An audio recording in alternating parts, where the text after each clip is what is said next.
bonsoir à toutes et à tous. Merci de votre fidélité à notre émission Café Mort, les lundis à 21h. Donc ce soir, je vais accueillir Samira Varri qui est venue de Clichy-sous-Bois nous rendre visite.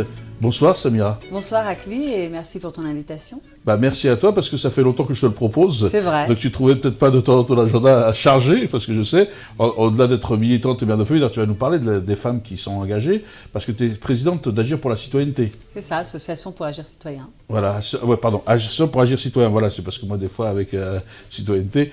Et donc en même temps, bon, c'est pas là pour ça, mais tu es aussi en même temps première adjointe de la ville de Clichy-sous-Bois. Tu es mère de famille. Alors parle-nous un peu de ton histoire d'abord avant de venir à tous ces parcours et ces engagements qui doivent te prendre beaucoup de temps.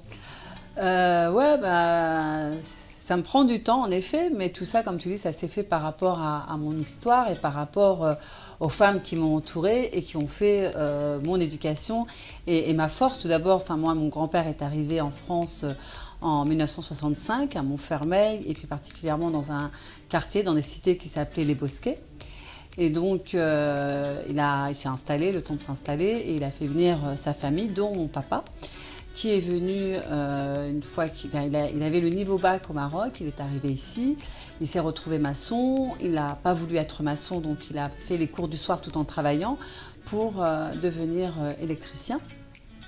Et quelques années après, il est parti chercher ma mère au Maroc et je suis née en 72 au Bosquet, qui était un quartier...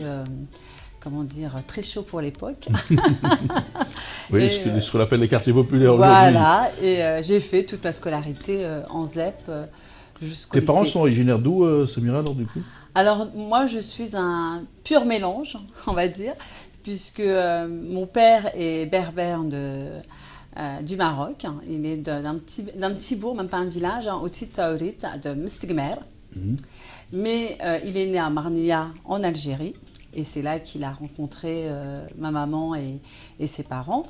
Et il a ensuite, pendant la guerre d'Algérie, il est parti sur Oujda. Et puis ma mère, elle a un papa qui est du Sahara, plus précisément de Zagora, et une maman qui est algérienne de Marnia. Et ma grand-mère paternelle est algérienne, mais de Béchar. Alors j'aime bien quand tu dis algérienne, maghrébine, et berbère. Les Berbères, ils sont chez eux au Maroc et en Algérie. Oui. C'est eux les habitants. En fin de compte, c'est les mêmes parce que c'est le même peuple. Souvent, quand on dit, on a l'impression qu'on parle d'autres peuples, mais c'est les mêmes genres en réalité, non? C'est les mêmes genres et c'est pour ça que je crois qu'on a, nous, cette aisance, cette facilité. Moi, petite, je passais autant de temps au Maroc qu'en Algérie et je me sentais bien, aussi bien au Maroc qu'en Algérie. Et aujourd'hui, c'est pareil. Et en France, pareil. J'ai pas de difficulté à aller en Maroc, en Algérie ou en France. Je me sens bien vraiment où je suis et je pense que c'est une des particularités du peuple berbère. Et ça, ce qui est bien de dire, parce que les gens qui nous regardent, quand vous allez au Maroc ou en Algérie, que vous soyez algérien ou marocain, vous êtes toujours bien accueillis. Moi, j'ai toujours été bien accueilli au Maroc, en Algérie. Les gens, parce que non, mais des fois, les gens pourraient affabuler, donc c'est bien de préciser qu'on est bien accueillis. Oui. Après, il s'agit de nous de respecter et d'être courtois comme on le fait partout. D'ailleurs, c'est la règle pour tout le monde, mais on est bien accueillis, quoi. Ah oui, très bien accueillis. Et donc, vaut mieux se balader, ça nous permet. Et bon, c'était le grand royaume de Numidie, donc c'est pour ça que les Berbères, eux, sont chez eux de partout. Hein. C'est ça. Jusque même en Nord Mali, Nord Niger, Libye, Mauritanie, c'est tout à fait ça. Et donc, du coup, alors, ton histoire, tu as fait des études ici, toi alors donc, oui, moi, je suis née au Bosquet. Moi, je suis née au Bosquet en 72. Donc, j'ai fait mes études primaires au Bosquet. Ensuite, je suis allée au collège à Montfermeil et au lycée au Rincy. Donc, j'ai eu un bac sciences économiques et sociales. Et je suis allée à la Sorbonne ensuite. Et j'ai fait une année complète, puisque pour ma mère, il était hors de question que je laisse tomber les études. Parce qu'arrivé à la Sorbonne, il y avait un réel fossé. Moi qui étais de la cité, de la banlieue, me retrouver à Paris dans un lieu prestigieux. J'avais beau essayer de faire des efforts, j'avais beau aimer lire et tout, pour moi, c'était très compliqué. Mais j'ai quand même validé ma première année. Mais en deuxième année, j'avais dit à ma mère, je veux plus, je veux arrêter. Et elle a une expression, c'est tu montes, tu descends, tu n'arrêteras pas les études. C'est l'expression de chez nous, ça. Voilà, tu montes, tu descends, voilà. Tu n'arrêteras pas. Et donc, je me suis dit, elle veut un diplôme d'enseignement supérieur, donc je vais faire un BTS. Et je la remercie d'ailleurs, parce qu'elle a toujours été derrière moi en me disant que tu le veuilles ou non, tu feras des études. T'étais l'aînée, toi, Samira? L'aînée de 6 enfants. Alors oui, c'est encore plus important parce qu'elle a dû te dire aussi, comme t'es l'aîné, montre la voie à tes frères et sœurs. Et puis en plus, ma mère, elle a toujours eu une petite clé entre guillemets. Elle a toujours voulu faire des études. Ma mère était, du coup, elle a fait sa primaire à Oujda. Elle était très très douée. Elle était dans une école. Les professeurs étaient français puisqu'il y avait encore, on va dire les colons au Maroc. Et donc du coup, elle avait un très très bon niveau. Et à 10 ans, puisqu'elle était en CM2 quand mon grand-père l'a déscolarisée, mon grand-père lui a demandé d'écrire un courrier. Elle a envoyé le courrier, elle a eu une réponse à ce courrier. Mon père lui a dit, bon, maintenant tu sais lire, écrire, t'as plus besoin d'aller à l'école, on arrête. Et ça a toujours été une frustration pour ma mère. Donc quand elle est arrivée en France, elle a dit, bon, moi j'ai quitté ma terre natale, j'ai mes enfants ici, donc ils feront des études. Et surtout mes filles, je ne les lâcherai pas, elles feront des études. Donc tant qu'on était à l'école, ma mère était contente. On pouvait tout avoir dès le moment où on avait des résultats. Ma mère était une autodidacte, quoi. Elle a toujours lu, elle a toujours continué à lire, elle s'est cultivée, elle a vraiment une culture phénoménale. Moi, je suis toujours sidérée quand je la vois. Elle lit jusqu'à présent. Elle a 72 ans, mais elle continue à lire aussi bien en français qu'en arabe. Elle a une soif d'apprendre. Et donc, elle ne nous a pas lâchés. Et donc, on pouvait lui demander ce qu'on voulait dès le moment où il y avait les résultats. Et elle nous disait... Alors je disais, elle comprend bien le français, elle écrit le français, tout ça, parce qu'elle nous disait en rigolant, moi je reconnais deux choses dans la notation. Soit c'est A, soit c'est 20. C'est beau ça. Voilà. Elle ne connaissait pas le reste. Voilà. Alors que nous petits, on y croyait. On se disait, de toute façon, il faut qu'on ait un A ou on ait un 20, puisque maman, elle ne comprendra pas. Pour elle, ce ne sera pas bien. Et alors qu'elle lisait parfaitement le français. C'est bien, ça veut dire qu'elle, moi, elle pousse, elle n'a pas de demi-mesure. Ah non, elle n'avait pas de demi-mesure. Hein, et c'est elle qui t'a transmis cette... Parce que Samira, tu es quand même une femme qui a du caractère, qui a de la volonté. C'est ta mère qui t'a transmis ça. Oui. Tu tiens de ça de qui? Tu as été ça de qui? Je tiens ça, je pense, de ma mère. Parce que ma mère, elle est... Voilà, il faut y aller. Mon père, c'est la force tranquille. Il y va... mais de façon très zen. Ma mère, elle n'a pas le choix. Elle te laisse pas le choix. C'est comme ça, tu y vas. Elle voulait un diplôme d'enseignement supérieur, donc je ne voulais plus continuer à la Sorbonne à son grand dame, donc BTS. Donc quand je lui ai ramené le BTS, elle ne connaissait pas le BTS. Elle, c'était la fac, quoi.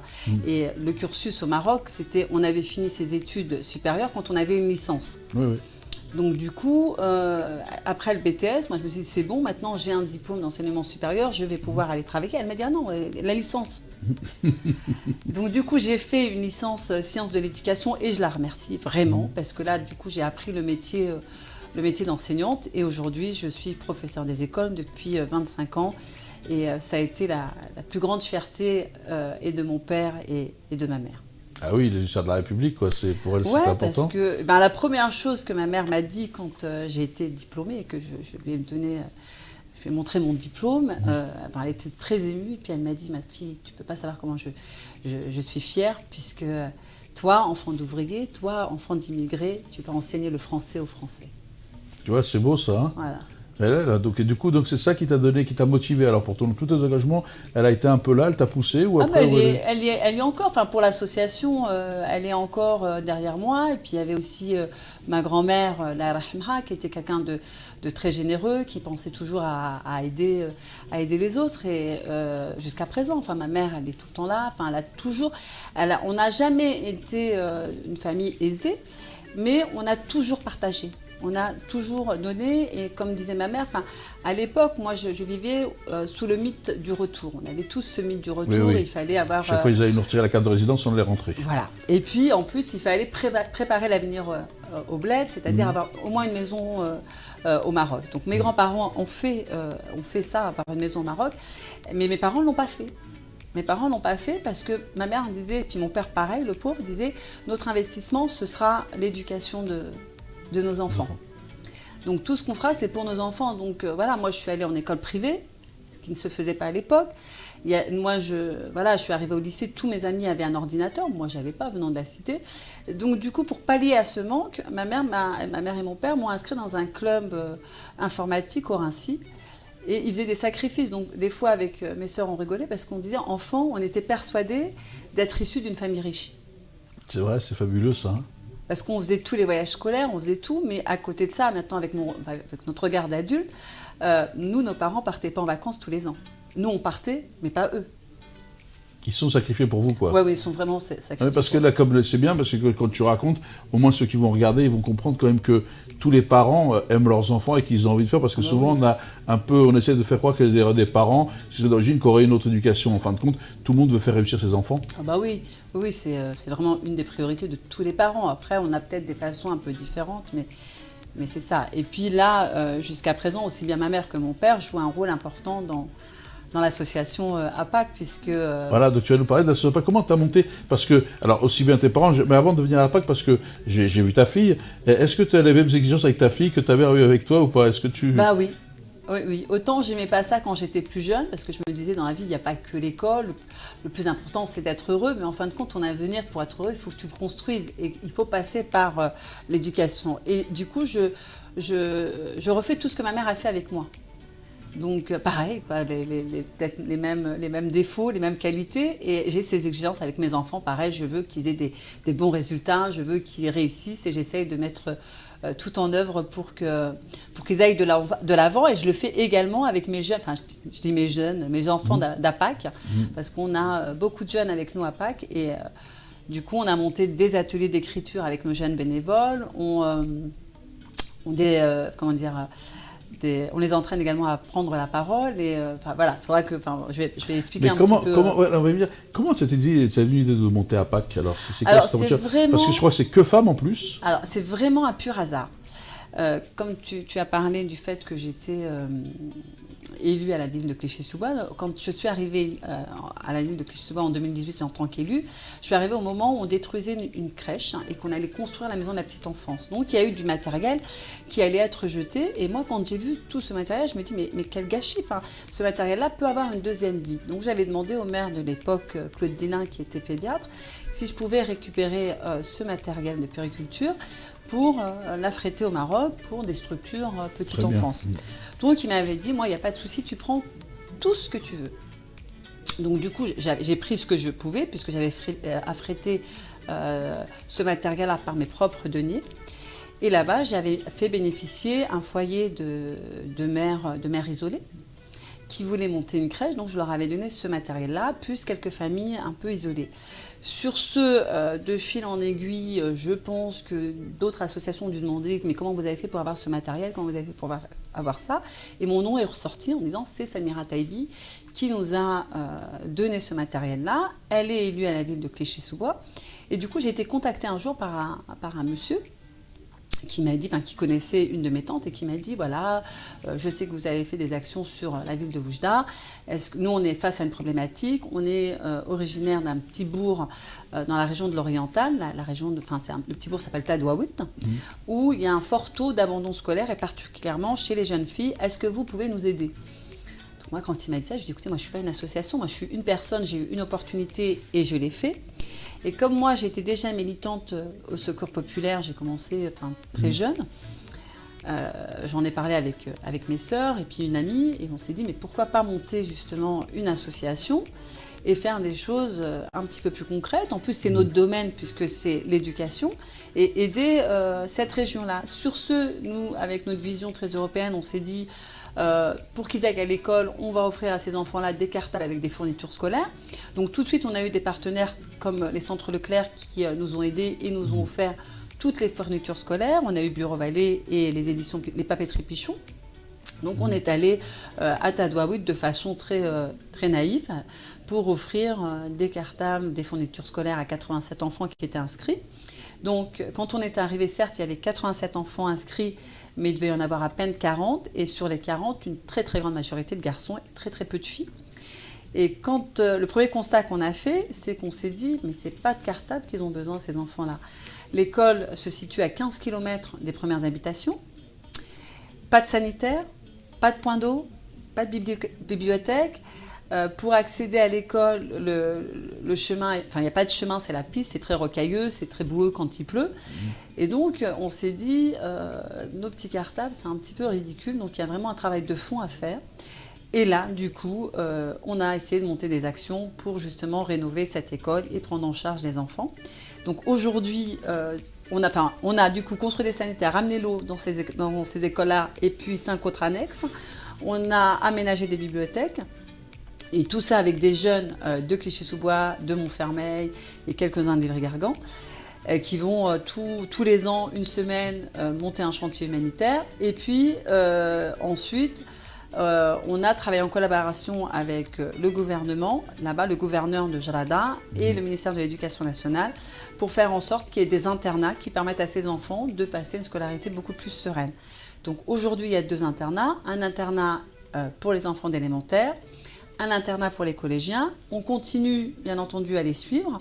On est allé en avril dernier pour aménager une classe maternelle, aménager une classe de prière parce que les enfants nous avaient demandé une salle de prière, et des jeux de cours.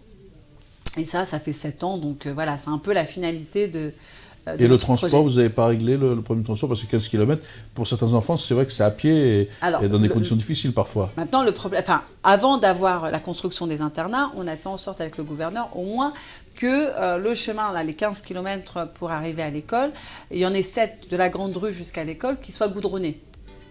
Goudronné, les routes élargies, c'est un peu plus sécurisé. Maintenant, on n'est plus confronté à cette problématique puisque les enfants sont en internat. C'est ça qui est... Voilà. Oui, vous avez sont en internat, du coup ils mangent... Une fois, ils repartent une fois, oui. Voilà, ils viennent le lundi et ils repartent le vendredi après-midi. Et comment c'est financé? Parce qu'on va venir, donc comment on peut financer cet internat? Parce que c'est quand même un coût. Est-ce que vous avez fait l'idée d'avoir des gens qui, entre guillemets, sponsorisent un enfant comme on fait d'autres pays? Ou est-ce que vous avez trouvé un autre mode de financement pour l'internat? Alors, tu l'as bien dit, hein, l'association, le bureau est composé que de femmes. Alors ça, c'était un souhait qu'on voulait justement, puisqu'on voulait lutter contre l'abandon scolaire en milieu rural des jeunes filles. Et la deuxième particularité, c'est qu'on ne bénéficie d'aucune subvention d'État. Donc ça, c'est un choix qu'on a décidé. On a dit, on va essayer de se lancer justement pour pas qu'il y ait de malentendus, qu'on ne dise pas cette association, on l'aide parce que c'est le premier maire adjoint, donc c'est beaucoup plus facile d'avoir des fonds. Donc ça, je ne voulais pas l'entendre et je me suis dit, on va essayer de se lancer comme ça et on verra bien si on y arrive ou pas.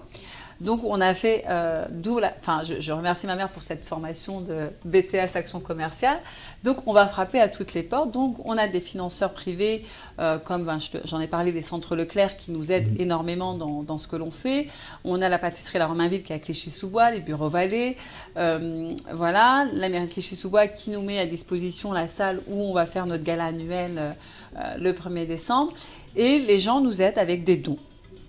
Les gens nous aident avec des dons et nous, on fait également beaucoup d'événements où on essaye de récolter des fonds. On fait un gala, une kermesse. Et puis, on a monté un système justement de parrainage enfants. Donc, on avait commencé avec 87 enfants. Aujourd'hui, on en a 350. Donc, le parrainage enfants que l'on a fait sur l'école de Tadouaout, on va l'arrêter. Et maintenant, on va essayer de faire plutôt un parrainage famille, pour aider les familles de façon beaucoup plus globale, c'est-à-dire alimentaire. Ça, on le faisait pendant le mois du Ramadan, mais on aimerait bien pérenniser un petit peu ces parrainages familles. Ça représente quoi annuellement pour quelqu'un qui voudrait parrainer une famille, puisque sur le parrainage famille, il faudrait quoi habituellement pour leur permettre d'avoir une vie décente? Eh bien, ça fait à peu près 70 € par mois. 70 € par mois, par famille, hein. Par famille, par mois, par famille, pour avoir des produits tels que la farine, la semoule, l'huile, le sucre, le thé, le café, voilà, vraiment des denrées qui ne sont pas périssables. Donc en clair, si les gens, par exemple, veulent parrainer, si ça fait 70 € par mois, ça fait 700, ça fait 840 € à l'année. Si par exemple, il y a 2 personnes qui veulent partager 420 € chacun... Oh, mais il peut même... Voilà, c'est ça, non mais je explique pour que les gens qui veulent... Il peut même y avoir 4 personnes qui parrainent une famille. Voilà. 4, 5, 6. C'est ça, voilà, il faut que... Non mais parce que les gens vont vous dire, c'est beaucoup pour moi. Alors en réalité, il n'y a pas de beaucoup, c'est-à-dire qu'on peut toujours trouver le système, même si on met 30 ou 20, 40 € chacun. Même 1 € à qui j'aimerais dire. C'est ça que je veux dire. Voilà. Non, mais pour que les gens vous envoient là, les aides, puisqu'on est là. Oui.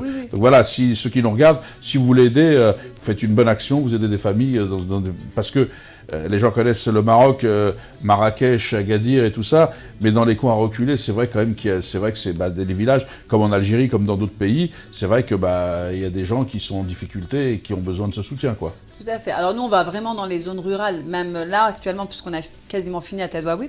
On a monté un autre chantier dans la région dont mon père est originaire, au-dessus de Taolit, à Debdou, où justement là de nouveau on va essayer de construire des sanitaires. On a déjà commencé et on espère finir justement j'espère qu'on aura assez de financement pour finir et monter des projets. Il y a combien de personnes pour le 1er décembre, la salle, qu'on peut compter combien de personnes? On part sur à peu près 360 personnes. Et c'est combien le prix d'entrée pour le? Alors on a mis un prix à partir de 25 €, mais les gens sont libres de donner ce qu'ils veulent. On a un lien, c'est Hello Asso, où les gens peuvent prendre leur place directement. Hello Asso, alors c'est Hello H-E 2-L-O. H-E 2-L-O comme Hello, voilà, quoi. Asso. Attaché. Attaché. H-E 2-L-O, Asso attaché, point. Alors, moi, ce que je leur conseille de faire par rapport au lien, c'est à ce moment-là d'aller sur Facebook. Ah voilà, donc sur la Facebook. page Facebook, et ils tapent Association APAC. Association APAC. Voilà, A-P-A-C. A-P-A-C, voilà, comme ça. Et là, ils auront... ils l'ont sur le truc en dessous, là. Voilà. Il va nous le mettre, Philippe, Association APAC, avec ton nom, parce que c'est écrit en dessous. Et ils auront tous les renseignements. Ils verront toutes les actions qu'on mène, parce que tout au long de l'hiver, également, avec nos jeunes bénévoles, on fait des maraudes où on distribue des repas chauds au SDF et des repas chauds, des vêtements et des kits hygiène. Ici en France, on fait ça sur Paris, à Porte de la Villette et à Porte de la Villette et Porte de la Chapelle, pardon. On va chercher et à Porte de la Chapelle, on fait ça quasiment tous les dimanches en hiver. À quelle heure c'est? Alors, on n'a pas vraiment d'heure fixe, mais c'est aux alentours de 15 heures. Mais comment les gens peuvent aider aussi là? C'est pareil, c'est dans les fonds qu'ils distribuent. Voilà, c'est par les fonds qu'ils distribuent. Ou des fois, non, les gens nous disent, voilà, moi, je vais vous offrir, je sais pas, 50 briquettes de jus de fruits. Donc, nous, la première fois qu'on nous a offert les briquettes de jus de fruits, on s'est dit, bon, c'est un peu particulier. Enfin, c'est plus pour des enfants, mais on a quand même pris. Et ben, ils étaient très contents les SDF étaient très contents d'avoir des petites briquettes de jus de fruits au lieu d'avoir un gobelet, parce qu'ils pouvaient les prendre plus tard. Il y en a qui nous ont offert des plats entiers, des couscous, des shorbas, et puis nous on y va, on distribue des thermos de café, des gâteaux, et puis il y en a d'autres qui nous donnent des dons financiers, et puis nous à ce moment-là on achète. Là, il y a une amie qui nous a offert plein de gel douche, des échantillons de gel douche, des savonnettes, des shampoings, des crèmes, et donc ça va nous permettre de faire des kits hygiène à distribuer. Et donc là, s'il y a des artistes qui regardent, parce qu'on en a qui suivent et qui sont passés ici, et qui veulent participer ou venir se produire pour faire venir du monde et tout ça, ils peuvent le faire aussi, ils peuvent contacter. Avec grand plaisir, parce que nous, on sollicite les artistes à chaque opération. Donc là, on a eu Ramzi qui nous a dit qu'il viendrait, à moins qu'il ait un tournage. On a Mokobé du groupe 113 qui sera là également. Qui sera là. Le premier. Bon, Ramzi, il doit venir aussi ici, mais il sera le premier, tant mieux, on le verra. Donc Mokobé aussi, puisqu'il demande. Ouais. Voilà, Mokobé sera là. Il y a la présentatrice Ayem qui sera là également. Le soir du gala. Et puis j'en profite pour lancer un petit appel parce que le maillot. Voilà, on a pour habitude de faire une vente aux enchères d'un maillot d'un footballeur.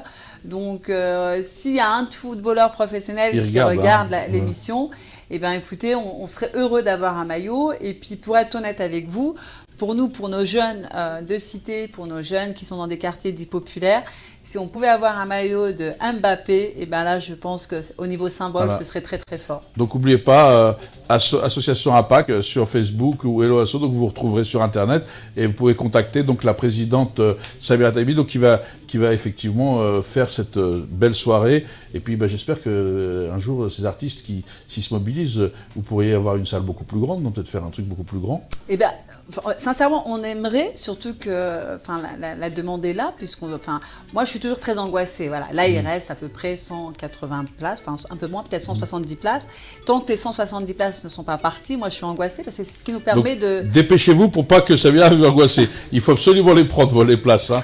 Donc ceux qui nous regardent, n'oubliez pas, dès demain, il va falloir aller prendre des places. Voilà, super. Comme ça, au moins, moi, je serai un petit peu... j'aurai d'autres stress d'ici le 1er décembre, mais au moins, à ce niveau-là, je serai plus sereine. Mais c'est vrai que les gens sont en demande parce que c'est une soirée vraiment très festive, puisque moi, je veux que ce soit toujours très festif.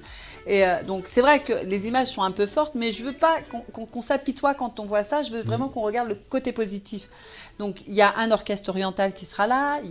Ce sera l'orchestre Nejma. Il y aura un DJ Fared qui sera là également. Il y aura des défilés avec des stylistes orientales. Et également la troupe Kif Kif Bladi, si je ne me trompe pas, la chorégraphe voilà. était passée. Laïla, qui est voilà. fabuleux. Hein, elle est fabuleuse et elle nous soutient depuis au moins 4 ans. Elle vient de façon bénévole faire une démonstration. Pareil pour l'orchestre Najma, pareil pour DJ Fared. On a eu Samia Orosman aussi qui est venue faire un spectacle chez nous. Qu'on salue, qu'on connaît bien, qui est passé ici. Et d'ailleurs, j'en profite pour lancer un message parce que je sais que peut-être par de biais de copains et tout, comme la dernière fois il avait quelqu'un au téléphone. DJ Abdel, il faudra peut-être un jour que tu penses à aller faire la soirée du premier, la prochaine. Avec grand plaisir. Voilà, DJ Abdel aussi, s'il va nous regarder, s'il le voit, qu'ils viennent aussi. Hein. Ah bah avec grand plaisir. Tous les artistes qui veulent venir sont les bienvenus. Donc vraiment, comme on dit, marhaba. Et je compte sur tous les auditeurs pour partager l'info, partager Association APAC. Parce que nous, si on existe, justement, c'est grâce à vous. Si on n'avait pas votre reconnaissance, si on n'avait pas votre confiance, aujourd'hui, on ne serait pas là. Parce que quand on a créé l'association APAC en 2011 et qu'on a dit, pour l'instant, on ne veut pas de subvention d'État, on veut essayer de s'autofinancer. Enfin, quand je dis s'autofinancer, c'est prétentieux parce qu'on ne s'autofinance pas. Sans les dons, sans les partenaires, on n'y arrivera pas. On n'y arriverait pas. On nous a dit, si vous n'avez pas les subventions d'État, vous n'irez pas loin, vous n'y arriverez pas. Aujourd'hui, on est en 2018. J'espère qu'on aura encore une longue vie. Mais pour nous, vu ce qu'on a fait, on est content. Et du coup, notre association, l'association pour agir citoyen, elle a tout son sens. Voilà, on a agi, on existe et on espère exister encore. Et moi, je tiens à remercier tous les bénévoles qui s'investissent pour cette association parce qu'ils s'investissent vraiment. Ils sont là vraiment tout le temps et on a énormément de jeunes. On a parlé de la culture, de l'importance de l'éducation et on essaye de les pousser. Donc on monte des ateliers d'écriture. L'année dernière, on a monté un bulletin d'infos qui a été rédigé en grande partie par ces jeunes-là et moi je le trouve d'une très grande qualité. Cette année, on essaie de faire un support écrit différent et là, on part sur des témoignages de ces jeunes-là qui écrivent un petit peu leurs expériences, ceux qui sont partis en voyage humanitaire, ceux qui ont fait les maraudes et je suis sûre qu'il sera également de qualité puisque j'ai vu déjà les premiers jets et voilà, et c'est bien et moi j'en suis très très fière. Et moi, quand j'ai fait mes études, ce qui m'a pénalisée, c'est le manque de culture générale. Moi, j'ai passé le concours de professeur des écoles, on m'a fait écouter Mozart, Beethoven, il fallait que je reconnaisse les compositeurs, chose que j'étais incapable de faire. Et toutes les matières artistiques, je me suis plantée. La musique, c'était pas ça, et la danse, c'était pas ça. Donc aujourd'hui, avec nos jeunes, avec les jeunes des quartiers, justement, on a monté un partenariat avec notre salle de spectacle, et puis d'autres salles de spectacle, puisque avec Laïla également, là, on va aller à la salle Bellevilloise pour une représentation de danse orientale, puisqu'on a également notre petite troupe qui est dirigée par Laïla, qui va faire une représentation là-bas le 16 décembre. Et ben, on fait sortir tous ces jeunes de quartier, on va les ramener à justement voir des pièces de théâtre. Là, on en a une samedi, des concerts. Et du coup, on a réussi à ouvrir leur esprit. La première fois qu'on leur a proposé une pièce de théâtre, ils nous ont dit « Oh, il n'y a pas un truc où on peut bouger, on peut danser, tu ne peux pas nous ramener tel et tel chanteur ?» Et du coup, maintenant, ils attendent que ça. On fait ça à peu près une fois par mois, une sortie culturelle. Et après, on débriefe, on essaye d'écrire. Au départ, ils ne voulaient pas écrire. Maintenant, ils écrivent de façon plaisante. Ils aiment écrire. Ils n'ont plus l'appréhension de se faire lire et se faire corriger. Et également, ils prennent la parole maintenant quand il y a des débats. Ils ont appris à se présenter, à s'exprimer. Et pour moi, c'est ma plus grande fierté. Enfin, moi, je les aime. Enfin, je pourrais en parler pendant des heures. Ça sent, c'est bien parce qu'on sent vraiment que tu es passionné par ce que tu fais, par cette association APAC. Donc là, l'émission touche à sa fin. Qu'est-ce que tu as envie de dire comme message aux gens là, pour le 1er décembre d'ailleurs là, puisque on est là. Eh bien, écoutez, moi, ce que j'ai envie, c'est que vous veniez le 1er décembre. J'ai envie d'avoir de nouvelles personnes, que vous puissiez connaître APAC, que vous puissiez connaître nos actions, qu'on puisse échanger avec vous. Parce que c'est toujours riche d'échanger avec les gens, de connaître les gens et puis vous, ça vous permettra de venir faire la fête avec nous, de voir un petit peu ce que l'on fait et j'espère que ça vous donnera envie de venir nous aider et de nous soutenir. Donc n'oubliez pas, allez sur notre page Facebook, Association APAC et j'espère vous voir le 1er décembre à Clichy-sous-Bois, à l'espace 93. Eh ben, moi, j'ai écouté, dans tous les cas, rendez-vous est pris. Merci Samia Dami d'être venue. Merci à qui parce que donner envie aux gens qui nous regardent de faire des choses, comme vous le faites, avec passion d'ailleurs. Hein. Et nous, on se retrouve le 1er décembre, parce que j'y serai le 1er décembre, donc je vais déjà réserver place, à Clichy-sous-Bois, avec l'association APAC, pour justement participer, être solidaire. Et donc, n'oubliez pas de prendre vos places. Et on se retrouve donc lundi prochain avec un nouvel invité pour parler effectivement de ces engagements. Donc je vous remercie de votre fidélité et je vous souhaite une excellente soirée. Bonsoir à toutes et à tous.